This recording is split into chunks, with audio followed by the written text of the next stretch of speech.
As punishment for his trick on James, Thomas was sent back to work at the big station. He hated it. He fussed about with the trucks and coaches, not saying a word to anyone. Gordon and James kept a very watchful eye. Of all the engines to come through the big station, Thomas was surprised that he hadn't seen Henry. The big green engine had been helping on the other railway, but no one had thought to tell Thomas this. He became rather concerned. Even more disconcerting was the sight of another big green engine. We know this to be our friend Richard, the engine Henry had saved from scrap, but Thomas had never met Richard before.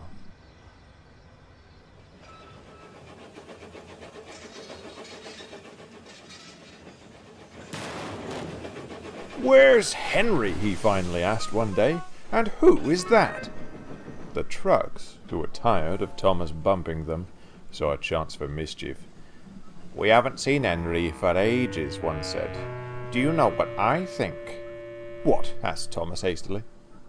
"I think," it went on ominously, "that engine is an imposter, trying to take Henry's place without anyone noticing." Thomas was dismayed. "How dare he?" he fumed, thinking he could replace Henry. Well, I'll show him." Thomas pushed some coaches behind Richard, then quickly drew alongside. "Oh, hello," smiled Richard. I know who you are," Thomas cut in. Well, good," smiled Richard. "No need for introductions then, I suppose. If it's not too much trouble, could you give me a push to help get the train started?" "Henry doesn't need a push," replied Thomas. "Why should you? Not as strong as him." Richard was quite taken aback. Oh, well, all right," sighed Richard, as the guard's whistle blew. I'd best be off." Without Thomas pushing from behind, Richard struggled out of the station. Slowly he made his way down the line, as Thomas watched suspiciously.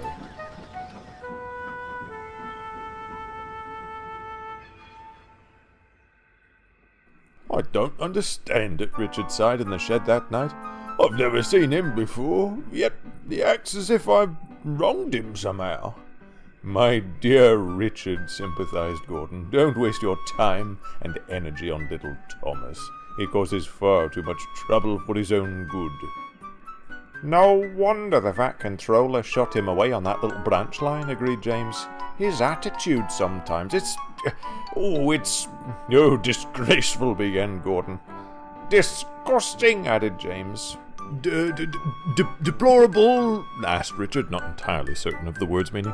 "Precisely," thundered Gordon. "You have to be firm with him, Richard. Don't let him push you around. You demand the respect a tender engine deserves." Richard wasn't sure. That didn't sound like the right way to go about things. But Gordon and James knew Thomas better than he did. He decided to say nothing and went to sleep instead.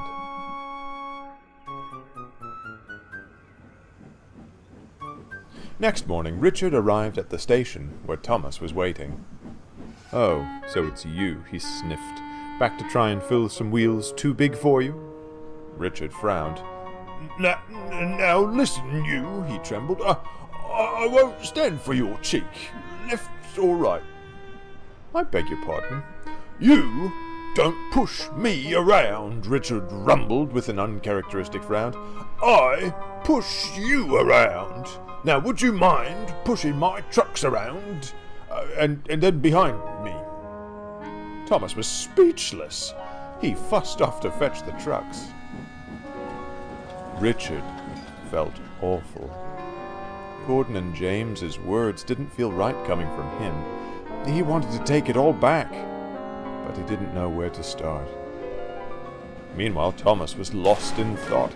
He hardly focused on his work at all, or the grumbling of the trucks as he banged them about. He was wondering what he would say to Richard when they next met.